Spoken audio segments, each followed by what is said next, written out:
Roberto, escuchamos al doctor Arias. Yo quiero escuchar tu opinión, Álvaro, y después vamos a escuchar a Benjamín sobre qué consecuencias traería para el país este tipo de peticiones, como una moratoria, por ejemplo, ¿no? Etcétera, y bueno, esa plata invertirla, irse a los países bilateralmente, decirle, señores, también, por favor, condónenos las deudas o como sea, etcétera.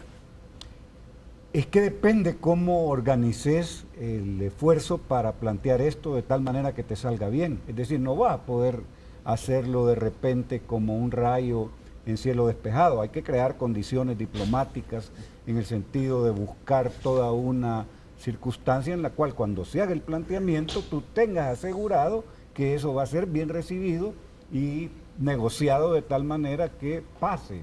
Por supuesto que habría que ver en el contexto mundial ahora cómo se miraría que un país llegara al estilo argentino de la crisis del corralito, etcétera, a decir, miren, no podemos pagar. Y también supone que va a haber opciones de cómo en esa moratoria se busca... Argentina hizo eso, ¿no? Solo una cosa, mire, precisamente para evitar el corralito de Argentina es que hagamos esto. Argentina llegó al corralito porque no lo hizo a tiempo. Ya, ok. Y me quedaría... Álvaro. Bueno, en el 2005 hubo una iniciativa para reducir la deuda externa de los países pobres altamente endeudados, se llamaba HIPC. Evidentemente el contexto mundial económico era totalmente diferente. Me pregunto si hoy los países desarrollados tendrán las condiciones de los organismos internacionales para aceptar una condonación de la deuda.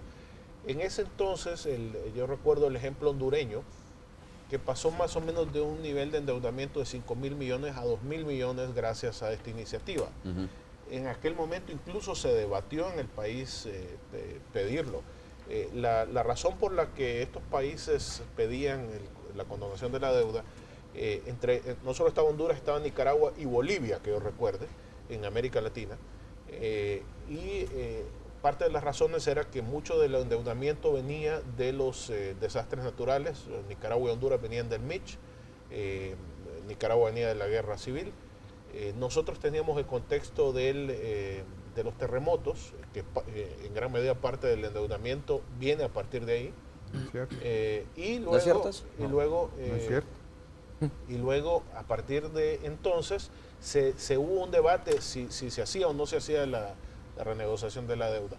Entonces el gobierno argumentó que no se podía hacer porque íbamos a perder el grado de inversión, el prestigio internacional como receptores de crédito, etcétera.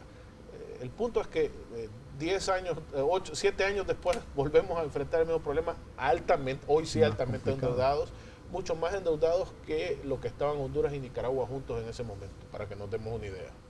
La pregunta es, ¿habrá voluntad en la comunidad internacional en este momento? Yo lo dudo por la situación que tenemos. Muy bien. Benjamín. Yo creo que puede ser demasiado iluso, o puedo sonar demasiado iluso, pero Álvaro decía que quizás Arena y el FMLN no estén dentro de 20 años, ¿verdad? Pero el pueblo va a seguir. Sí. El pueblo sigue, ¿verdad? Arena puede ser que se cambie de nombre, así como están las cosas, a Arepa, ¿verdad? Y el FMLN a FMI, ¿verdad? ¿Sí? Pero el pueblo sigue. Y si no hay una sociedad demandante, nunca va a haber un Estado garante de los derechos. El pueblo dormido siempre será vendido, señores. ¿Verdad? Entonces yo creo que ahí está la clave también. Es cierto, todo el entorno del que ustedes han hablado es real, ¿verdad? No podemos hablar en el aire. Pero la gente también tiene que empezar de nuevo a retomar los orígenes de la organización, de la lucha por defender sus derechos, por hacerlos valer, por exigirle a los gobiernos, cualquiera que sea, a los gobiernos que le cumplan la Constitución, ¿verdad? El primer artículo de la Constitución que le cumplen. Yo creo que ahí está el gran desafío también. Hay que poner los pies en la tierra y en la tierra está el pueblo aguantando todos los desatinos de los gobiernos que hemos tenido antes, durante y después de la guerra. Por eso nos fuimos a una guerra. Mira, Romeo, fíjate que por eso, solo para conectar con lo que dice Benjamín, es que si tú no pones el pueblo primero en este tema y te pones a decir qué van a decir los organismos financieros, que no se puede, no. Eso no es. Y es más, yo te voy a hacer un razonamiento. La deuda del país es minúscula para la dimensión de lo que significan los fondos que maneja el BID, el Banco Mundial y a nivel mundial. Nosotros no vamos a quebrar el sistema financiero del mundo. Grecia, por ejemplo, están preocupados porque Grecia debe 300.000 millones de dólares y hay dos bancos básicamente, un francés y un alemán, que si no paga, se quiebran esos bancos y Alemania y Francia están en crisis. Nosotros no vamos a quebrar ni al BID ni al Banco Mundial, menos a los países que les debemos. Y los 5.000 millones que se deben en la bolsa, señores... Bueno, pero es minúscula, pero siempre te cobran, ¿no? Sí, o sea, no, al final... Pero, o sea... No, pero te digo, pero no, o sea, en el sentido que políticamente, financieramente no les vas a hacer daño, pues. Somos pequeños. Tenés margen de maniobra. Hay margen de maniobra. Lo que necesitamos es una decisión, una fortaleza de país, de decir, señores, es que no podemos, este país está muriendo de hambre, y antes que nos vayamos a que el pueblo tenga que salir a las calles como en Grecia de manera masiva, que es lo que viene, porque ahora son los policías, mañana van a hacer que van a sacar más gente, van a sacar 6.000 a la calle. ¿De qué se cuidan los gobiernos Y solo una por cosa, no hacer eso, ¿no? Y solo una cosa, Ajá. Arena sacó a la calle 40.000 gentes y no le funcionó. Entonces nosotros ya hemos probado esta medicina que quiere, no sirve, tenemos que enfrentarla. Hay que poner al pueblo primero, agarrar fuerza, realmente ser dirigentes políticos y enfrentar la situación y negociar. Esta cosa tiene salida, pero yo pregunto, pero quiere seriedad.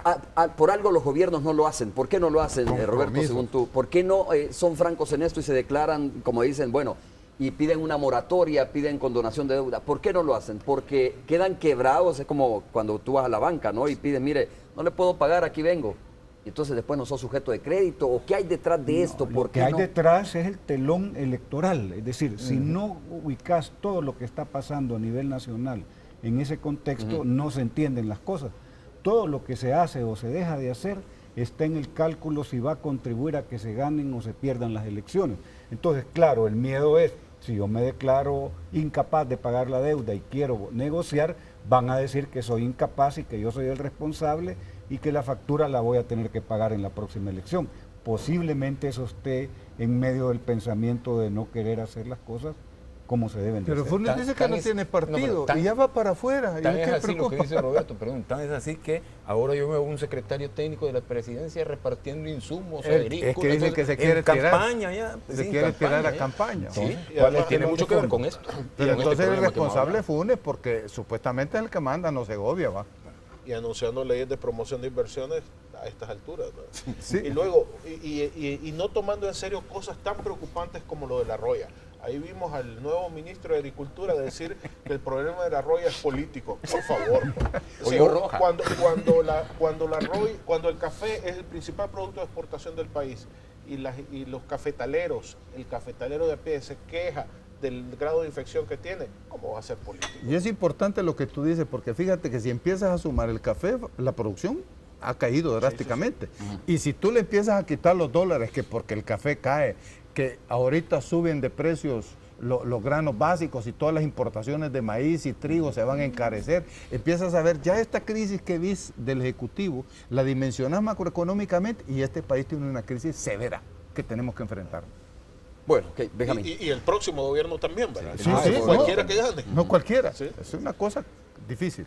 Yo creo que yo no puedo dejar de mencionar en este programa el atroz crimen o los atroces crímenes de dos niños, uno de 10 meses, otro de 2 meses frente a su mamá, que también fue asesinada, ¿verdad? Yo creo que eso también nos tiene que llamar a la reflexión, ¿verdad? ¿Qué causas siguen ahí? ¿Qué tregua resuelve la violencia que existe en El Salvador?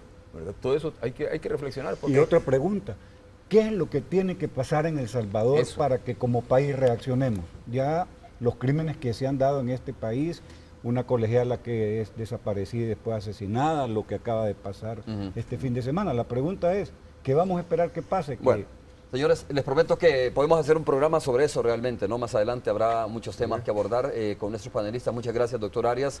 Gracias, Romeo. Roberto, muchas gracias. Álvaro, también Benjamín, muchas gracias. Gracias. Pausa, regresamos.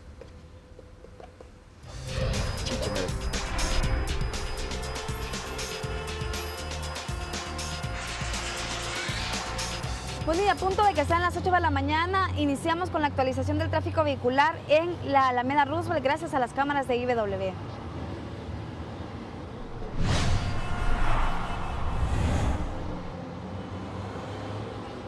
En este caso, como pueden observar, está fluido el tráfico vehicular. transitando los automovilistas desde la avenida Olímpica hacia la avenida Bernal, gracias a las cámaras de IBW. Seguimos en el Boulevard de los Próceres. En este caso ya hay más carga vehicular que anteriormente, pero igualmente sigue circulando el tráfico, como ustedes pueden observar, sobre todo en el carril que viene desde el Monumento del Hermano Lejano hacia la Ceiba de Guadalupe. Finalmente veamos qué sucede en la carretera Panamericana.